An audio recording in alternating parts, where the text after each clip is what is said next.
ہزاروں سال نرگس اپنی بے نوری پہ روتی ہے، ہزاروں سال نرگس اپنی بے نوری پہ روتی ہے، بڑی مشکل سے ہوتا ہے چمن میں دیداور پیدا۔ السلام علیکم، you C P T V کے ساتھ میں ہوں آپ کی ہوسٹ ہبہ عبدالرزاق۔ ناظرین، آج 9 نومبر ہے، یعنی کہ اقبال ڈے ہے، اور یہ وہ دن ہے جب ہم سب مل کر پاکستان کے عظیم شاعر اور فلسفی علامہ محمد اقبال کو خراج عقیدت پیش کرتے ہیں۔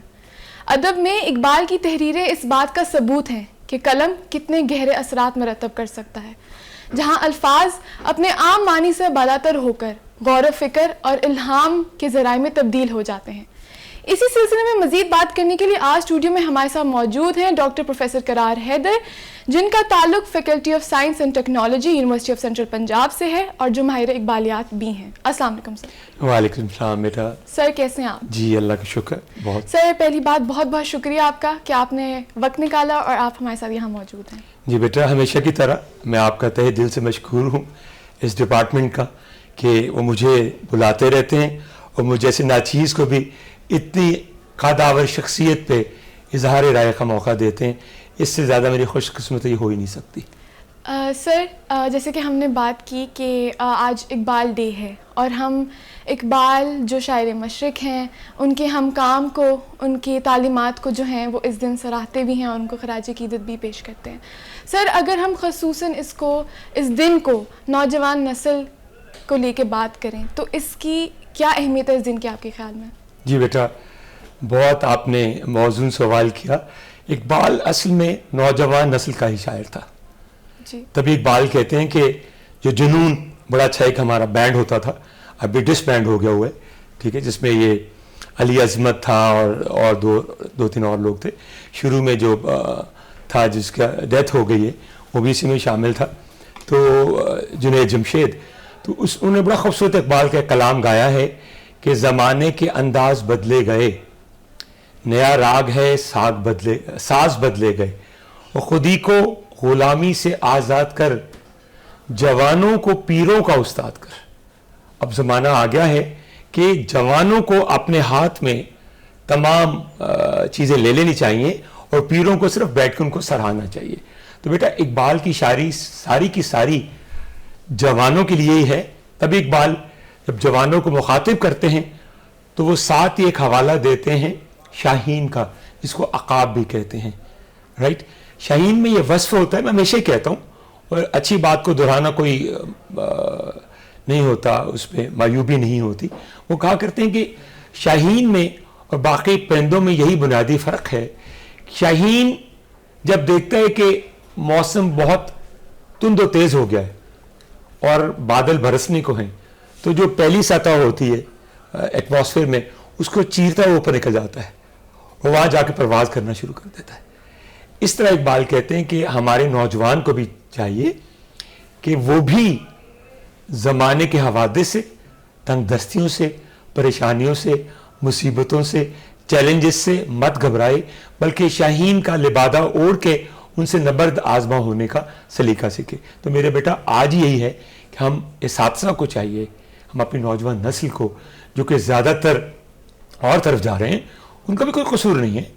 ہر زمانے کے اپنے طور طریقے ہوتے ہیں، اسلوب ہوتا ہے، شیوا ہوتا ہے، رواج ہوتے ہیں، رسوم ہوتی ہیں، تو لیکن یہ استاد کا یہ کام ہے۔ ابھی بھی استاد کا کلاس میں ایک بہت بڑا مقام ہے۔ ان کو چاہیے اقبال کی تعلیمات سے ان کو بہرور کریں، ان کو بتائیں۔ اقبال کی شاعری ہر دور کے اوپر محیط ہے، کسی ایک دور پہ نہیں۔ جیسے اقبال خود کہا کرتے تھے، میں آپ کو بتاتا چلوں، جواب تھوڑا سا لمبا ہو گیا میرا بیٹا، آپ محسوس نہ کیجیے گا۔ اقبال سے کسی نے رومی کے بارے میں پوچھا تو رومی کو اقبال اپنا مرشد کہتے تھے، حالانکہ دونوں کے درمیان 600 سال سے زیادہ کا عرصہ حائل ہے بیچ میں۔ رومی 1207 میں پیدا ہوئے تھے بلخ میں، اور 1273 میں قونیہ میں ترکی میں ان کا انتقال ہوا تھا۔ اقبال 1877 میں پیدا ہوئے تھے، لیکن رومی کو اپنا استاد کہتے ہیں۔ کسی نے پوچھا اقبال نے کہ شکر اللہ کا کہ جب اسلام کو، مسلمانوں کو ضرورت تھی پرانے زمانے میں تو رومی موجود تھے، اب رومی موجود نہیں ہے تو رومی کا شاگرد، روحانی شاگرد اقبال موجود ہے مسلمانوں کے مسائل کو حل کرنے کے لیے۔ سر جیسے کہ آپ نے بات کی کہ اقبال کی جو شاعری ہے، اقبال کے جو فلسفہ ہے، وہ نوجوان نسل کے لیے ہی تھا. ایسے ہی اور ہم دیکھتے ہیں کہ ان کی جو شاعری ہے، ان کے کام میں خودی کا جو ایک کانسیپٹ ہے وہ بہت زیادہ ہمیں دیکھنے کو ملتا ہے. آپ کے خیال میں جو خودی ہے کا جو یہ تصور ہمیں اتنا زیادہ دیکھنے کو ملتا ہے، اس کے پیچھے ان کی کیا موٹیوز تھے؟ وہ کیوں اس چیز کو اتنا زیادہ مینشن کرتے تھے؟ کیونکہ ہم دیکھتے ہیں ان کی شاعری میں کہ وہ کہتے ہیں کہ خودی کو کر بلند اتنا کہ ہر تقدیر سے پہلے خدا بندے سے خود پوچھے بتا تیری رضا کیا ہے. تو اس کی کیا اہمیت ہے اس کانسیپٹ کی؟ بیٹا خود ہی نکلا خود سے، سیلف. یعنی اقبال کہتے ہیں اصل میں انہوں نے رومی کو اور جو بڑے شعراء تھے پرانے ان کو انہوں نے اس معاملے میں ان کے نقش قدم پہ چلے ہیں، تو انہوں نے یہ کانسیپٹ وہاں سے لیا. ٹھیک ہے. اور اس میں وہ یہ کہتے ہیں کہ انسان کی زندگی میں بے شمار مراحل ہوتے ہیں، لیکن 3 مرحلے بہت اہم اور بہت قدر کے حامل ہوتے ہیں. پہلا ہے خود سے خودی، سیلف. یعنی خود کو پہچان، یعنی اپنے من میں ڈوب کر پا جا سراغ زندگی. تو اگر میرا نہیں بنتا نہ بن اپنا تو بن، اور پانی پانی کر گئی مجھ کو قلندر کی یہ بات. تو جھکا جب غیر کے آگے، نہ تن تیرا نہ من. دیکھا آپ نے ان دونوں اشعار میں آپ کو خود اپنے آپ کے بارے میں ایک احساس ہوتا ہے کہ اللہ تعالیٰ نے انسان کو اس دنیا میں بے مقصد نہیں بھیجا. تو جب تک اپنے آپ کو نہیں پہچانے گا، اپنے ارد گرد کے ماحول سے کیسے آشنا ہوگا؟ پہلے اپنی صلاحیتوں سے فائدہ اٹھائیں، اپنے اندر جھانکیں، اپنے آپ کو پہچانیں، اپنے آپ کو جانیں. اس کے بعد ایک دوسرا مرحلہ آئے گا، اور دوسرا مرحلہ بیٹا کیا ہوگا میں آپ کو بعد میں بتاؤں گا. لیکن خود ہی آپ کو جو میں نے بتایا نا، پھر دوبارہ چلے جائیے اسی عقاب کی طرف، شاہین کی طرف، کہ وہ خود ہی میں یقین رکھتا ہے، اپنی صلاحیتوں میں یقین رکھتا ہے. اتنا پر اعتماد ہے کہ ایک واقعہ بیان کیا جاتا ہے، فیبلز ہیں یہ، کہاوتیں ہیں. ان میں کہتے ہیں کہ جب کوا اس کے پروں پہ بیٹھ کے، پشت پہ بیٹھ کے اس کو جب کاٹنا شروع کرتا ہے نا، تو وہ بالکل پریشان نہیں ہوتا. عقاب جو ہے وہ کیا کرتا ہے کہ وہ اوپر بلندی کی طرف چلا جاتا ہے. اور یہ کوا جو ہے اس کی اڑانی اتنی زیادہ نہیں ہے، اوپر جا کے اس کا سانس رکنا شروع ہو جاتا ہے، خود بخود ہی گر جاتا ہے نیچے.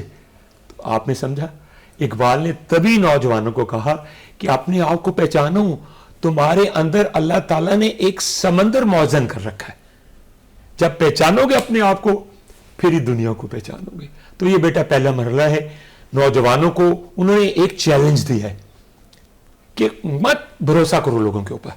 دیکھیں بیٹا، آپ ایک بات تو مانیں گے نا، جب آپ ترقی کر رہے ہیں خود پہ بھروسہ کرتے ہوئے، ٹھیک ہے، تو آس پاس کے لوگ جو آپ کے بہی خواہ نہیں ہوں گے، آپ کے دوست نہیں ہوں گے، ٹھیک ہے نا. جیسے بڑا مشہور شعر ہے اقبال کا کہ آ رہی ہے چاہے یوسف سے صدا، دوست یہاں کم ہیں اور بھائی بہت. یعنی بھائی، یوسف کے بھائیوں نے ان کو دھوکہ دیا تھا، تو دوست بہت کم ہیں یہاں، تو آپ سے خوش نہیں ہوتے. لہٰذا اور بھی آپ پہ لازم ہو جاتا ہے کہ آپ اپنے آپ پہ بھروسہ کریں. اور جب آپ اپنی منزل اپنے آپ کو پہچان کے پالیں گے نا، تو جو باقی دوست جو آپ کی مخالفت کر رہے ہوں گے وہ آپ کے حلقہ باب میں آنا چاہیں گے. تو خود ہی کا فلسفہ بیٹا یہی ہے اقبال کا. سر آپ نے بات کی کہ خود ہی کو پہچاننا بھی ہے، اور جیسے کہ آپ نے کہا کہ یہاں پر دوست بہت کم ہیں، خود ہی آپ نے جو کرنا ہے کرنا ہے، اور خود کو پہچاننا سب سے زیادہ ضروری ہے. اور آپ کا مقصد کیا ہے اس دنیا میں؟ سر اسی کے ساتھ ہم یہ بھی دیکھتے ہیں کہ اقبال اپنے کام میں اور اپنی تعلیمات میں روحانیت، اسپرچویلٹی کو بھی بہت زیادہ اہمیت دیتے ہیں. کیا یہ بھی خود ہی کے ساتھ لنک کرتا ہے؟ اور اگر روحانیت جو ہے، آپ کی نظر میں اقبال نے روحانیت کو اور دنیاوی تعلیمات یا دنیاوی معاملات کو کس نظر سے دیکھا؟ جی بیٹا، آپ نے بڑا اہم سوال کیا. اقبال کی تعلیمات میں، اقبال کے شعروں میں یہ تمام چیزیں. پھر انہوں نے رومی کو ہی اپنا مرشد مانا، اپنے آپ کو رومی کا ڈسائپل کہتے تھے، یعنی ان کا پیروکار کہتے تھے. ٹھیک ہے، میں یہ لفظ استعمال نہیں کروں گا، لوگ اکثر کرتے ہیں چیلا. اچھا لفظ نہیں ہے، یہ تہذیب سے گرا ہوا لفظ ہے.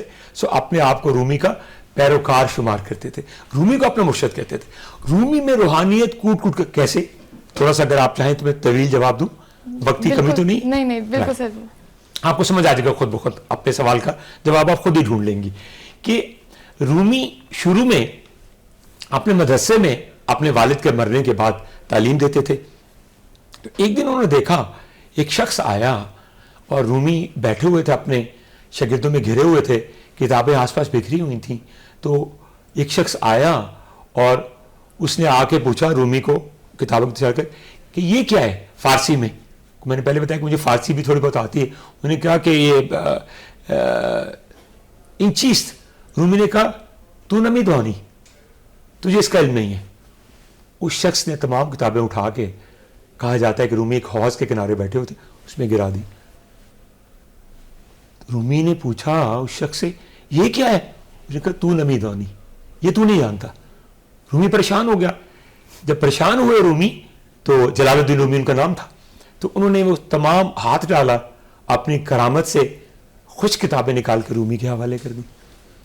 اس دن کے بعد سے رومی نے تمام کام چھوڑ دیا, ان کے پیچھے چل پڑے, اور ان کا نام تھا شمس تبریز, شاہ شمس تبریز. اسی پہ رومی نے جو پہلا اپنا دیوان مرتب کیا تھا نا, دیوان تبریز, انہی پہ کیا تھا. دیوان شمس انہی پہ کیا تھا.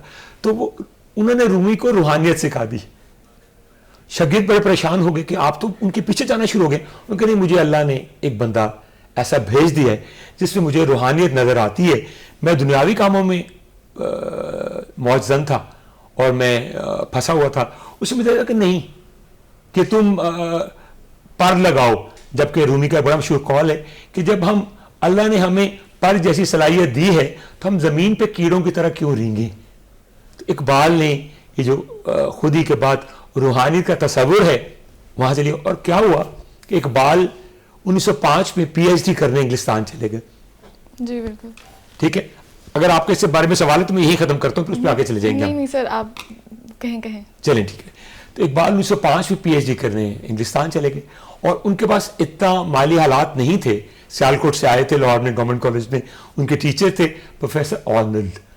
ہی واز, برا نہ معاف کیجیے گا, مجھے انگریزی نہیں بولنی چاہیے, وہ برطانوی شہریت کے حامل تھے. جب ریٹائر ہوئے تو اپنے دیس واپس چلے گئے. اقبال نے انہی کے کہنے پہ گورنمنٹ کالج لاہور سے بی اے کے بعد پی ایچ ڈی کی فلسفے میں. تو انہوں نے اقبال کو کہا کہ تمہیں پی ایچ ڈی کرنی چاہیے. اقبال نے کہا میرے تو مالی وسائل اتنے ہیں ہی نہیں. انہوں نے کہا میں تمہارے لیے اسکالرشپ کا بندوبست کر دوں گا. انہوں نے بندوبست کیا. اقبال چلے گئے اور کیمبرج میں انہوں نے داخلہ لے کے دیا. اور جو وہاں کے استاد تھے, جو ان کے جو سپروائزر بنے, انہوں نے کہا یہ شخص جو دے رہے ہیں ہمیں سینوپسس اور جو ہمیں ٹائٹل دے رہے ہیں, ہمارے پاس تو کوئی بھی اس کو کرنے کے لیے, اسیس کرنے کے لیے نہیں, اس کو میونخ بھیج دو. جرمنی میں آپ کو پتہ ہے بڑے مشہور فلسفہ دان تھے. اقبال پھر میونخ میں چلے گئے اور اس طریقے سے اقبال نے فلسفے میں جو تھا پی ایچ ڈی کیا, اور پھر واپس آگے ہندوستان آ گئے. تو یہ چیز اقبال نے روحانیت جو ہے یہ بیٹا رومی سے یاد رکھیے گا. ایک اچھا شاعر جو ہوتا ہے نا, ایک اچھا روحانی شخصیت کا مالک بھی ہوتا ہے. روحانیت بغیر فلسفے کے آپ کو آ ہی نہیں سکتی. یہ تینوں چیزیں لازم و ملزوم ہیں. تو یہ بیٹا آپ کا جواب ہے. سر جیسے ہم اقبال کی جو ہے ان کے کام کی بات کر رہے ہیں, ان کی شاعری, ہم نے اسکول کالج میں ان کی نظمیں اور غزلیں پڑھی ہیں. جی بیٹا. اور ان کا ایک جو شعر ہے کہ وہ کہتے تھے کہ سارے جہاں سے اچھا ہے ہندوستان ہمارا, ہم بلبل ہیں اس کے, یہ گلستان ہمارا. سر ایک جگہ وہ ہندوستان کی تعریف کرتے دکھائی دیتے ہیں, اور کچھ ہی عرصے بعد ہم دیکھتے ہیں کہ وہ مسلمانوں کے لیے ایک علیحدہ وطن کا تصور کرتے ہیں. ان کی جو ایک ہم کہہ سکتے ہیں ایک زبردست قسم کا جو ایک تبدیلی ان کے جو ہم کہیں گے ویژن میں آئی, اس کے پیچھے کیا وجوہات تھیں؟ بیٹا دیکھیے بہت خوبصورت, آپ نے, میرا تاریخ سے بھی شوق ہے, میں تاریخ بھی پڑھاتا ہوں, یہاں پاکستان اسٹڈیز بھی پڑھاتا ہوں, میرا شوق ہے. تو آپ نے بڑا موضوع سوال کیا کہ اقبال کی شخصیت پہ کیسے چھاپ لگ گئی. یہ سارے کے سارے پہلے انڈین نیشنل کانگریس جو 1885 میں بنی تھی, اس کے دماغی اور ذہنی طور پہ, فکری طور پہ اس کے حامی تھے قائد اعظم بھی, اقبال بھی, الطاف سنہالی بھی, سر سید بھی. سر سید نے کہا مسلمانوں کو آپ اپنے آپ کو کانگریس کی پالیسیوں سے الگ کر لو. 1857 کے بعد آپ کے حکمرانوں کے دوران ایک غلط فہمی پیدا ہو رہی ہے. تو اقبال نے جب 1905 میں کرنے گئے, پی ایچ ڈی کرنے انگلستان گئے, وہاں سے میونخ گئے, پوری دنیا دیکھی. تو اسی دوران وہاں بیٹھے بیٹھے اقبال پہ ایک عجیب ہی کیفیت آری ہو گئی. ایک دن انہوں نے اپنے دوست کو کہا, عبد القادر صاحب ان کا نام تھا, بار کلوا تھے, امیر آدمی تھے. اقبال ان کے پاس رہنا شروع کر دیا. اقبال نے کہا کہ میں نے سوچا ہے کہ میں شاعری چھوڑ دوں. کہا کیا کہہ رہے ہیں آپ؟ انہوں نے کہا نہیں, وقت ضائع ہوتا ہے تو میں سوچوں چھوڑ دوں. نہیں کہا وجہ؟ انہوں نے کہا نہیں. انہوں نے کہا اچھا ایسا کرتے ہیں, آپ کے جو استاد ہیں پروفیسر آرنلڈ, ان کو ہم بلا لیتے ہیں, جو وہ فیصلہ کریں. اقبال نے کہا مجھے منظور ہے. ان کو بلایا گیا. تو انہوں نے کہا کہ آخر اقبال کیا وجہ ہوئی کہ تم نے راتوں رات سے؟ انہوں نے کہا جی مجھے اردو زبان بڑی محدود زبان نظر آتی ہے, کچھ عرصے سے میرے پہ فارسی کے اشعار جو ہیں وہ وارد ہو رہے ہیں. انہوں نے کہا تو تمہیں کون منع کرتے بھائی, تم فارسی میں لکھو, اردو میں مت لکھو. تو اقبال جتنا عرصہ 3 سال یورپ میں مقیم رہے انہوں نے فارسی میں شعر کہے.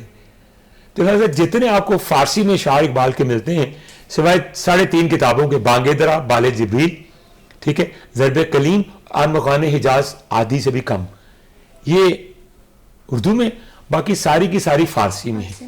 ٹھیک ہے. ابھی آپ نے سوال کیا کہ اقبال نے جب آئے تو انہوں نے کیوں ایک دم, آپ نے بڑا اچھا شعر پڑھا, بڑا اچھا لگا مجھے, میں اکثر پہلے بیان کیا کرتا ہوں. میں آپ کے جواب میں دوسرا شعر بھی بیان کروں گا جو اقبال کو واضح کرے گا اقبال کی کیوں ایک دم سوچ تبدیل ہو گئی. پہلے تو آپ نے کہا نا کہ سارے جہاں سے اچھا ہندوستان ہمارا, ہم بلبلے ہیں اس کی, یہ گلستان ہمارا. تو یہ اس پہ کانگریس کی چھاپ ہے. اقبال اور قائد اعظم کی طرح اور باقی مسلمان زعما کی طرح, لیڈرز کی طرح, رہنماؤں کی طرح اقبال آپ کو پہلے کامپرس یعنی نیشنلسٹ نظر آتے ہیں, ٹھیک ہے. اس کے بعد اقبال آپ کو کیا کہتے ہیں پاکستانی کی طرف یعنی مسلمان نظر آتے ہیں, ٹھیک ہے. یعنی مسلم بعد میں نظر آتے ہیں, نیشنلسٹ پہلے نظر آتے ہیں. اس کے بعد کچھ عرصے بعد کیا ہوا کہ بے شمار واقعات ہوئے, اردو ہندی جھگڑا, 1905 میں تقسیم بنگال, 1911 میں کانگریس کو اس کے خلاف آواز اٹھانا کہ جی آپ نے یہ گاؤں ماتا کو 2 حصوں میں کاٹ دیے, کیسے آپ نے بنگال کو 2 حصوں میں, مشرقی بنگال مسلمان اکثریت میں تھے, مغربی بنگال کلکتہ کا کیپٹل تھا, آپ نے کر دیا. بل انگریزوں کو ان کی مان کے بلیک میل ہو کے ختم کرنا پڑا, وہ ایک طریقہ. پھر قائد اعظم سے ان کا ہوا ناتا ہوا. تو ایک اور مزے کی بات بتاؤں, اقبال میں یہ تبدیلی واقع اور آپ نے سوال کیا نا, دوسرا جواب میں آپ کو شعر میں دوں گا آخر میں 1-1.5 منٹ آپ کو بیان کر کے. تو اقبال کو قائد اعظم نے کہا کہ میں آپ کو پنجاب مسلم لیگ کا صدر بنانا چاہتا ہوں. اقبال نے جواب میں کہا کہ آپ کی جو آل انڈیا مسلم لیگ ہے اس میں زیادہ تر جو بڑا جمان ہے, بڑی بڑی نشستوں پر, بڑے بڑے عہدوں پر, وہ سارے یا فیوڈل لارڈس ہیں یا انڈسٹریلسٹ ہیں. تو آپ کیسے سوچ سکتے ہیں کہ آپ کی جماعت عام لوگوں کی پاپولسٹ پارٹی بن جائے گی؟ تو قائد اعظم نے کہا کہ نہیں, ہم شروع میں ہیں, ہمیں مالی وسائل ہمارے پاس کم ہیں, تو ہم اس کو آہستہ آہستہ لے کے جائیں گے. اقبال نے مان لیا. یہی وجہ کہ اقبال کے ایک شاگرد ان سے پوچھا آپ مسٹر جناح کی پالیسیوں کے اتنے خلاف ہیں تو کیوں آپ ان کو اپنا رہنما مانتے ہیں؟ انہوں نے جواب دیا, انگریزی میں دیا, لہٰذا میں آپ کو انگریزی میں بتاؤں گا. انہوں نے کہا I admit Mr Jinnah as my leader because of a reason. He is highly incorruptible and absolutely unpurchasable. Unquote. اور کیا آپ جی پالیسیوں سے اختلاف تھا لیکن شخصیت اتنی جاندار تھی, کردار اتنا بلند تھا, جس کو اقبال خود ہی کہتے ہیں نگہ بلند سخت دل نواز جاں پرسوز, یہی ہے رخت سفر میرے کارواں کے لیے. یعنی جو لیڈر ہونا چاہیے نا وہی خود ہی آپ نے پوچھا, جواب مل گیا آپ کو, ٹھیک ہے. نگہ بلند, آپ کی نظر بہت بلند عقاب کی طرح ہونی چاہیے. سخن دل نواز, آپ کو لوگوں کی باتوں کو برداشت کرنا چاہیے اور اپنے خیالات کا حامی بنانا چاہیے. اور جہاں پرسوز یعنی آپ کی جان ایسے ہو جب آپ کسی کا دکھ دیکھیں تو آپ وہ دکھ محسوس کریں, آپ کی جان بھی پگھلنی شروع ہو جائے. یہی ہے رخت سفر, یہی اس کے لیے سرمایہ ہے. یعنی کچھ مسافرت پہ جاتا ہے نا بندہ تو ساتھ اپنا سامان بیگز لے کے جاتے ہیں. تو رخت سفر جو میر کارواں ہے, جو رہنما ہے, جو لیڈر ہے, اس کے لیے یہ 3 چیزیں ہیں. تو بیٹا اقبال نے ان چیزوں سے ہوا. پھر علامہ اقبال قائد اعظم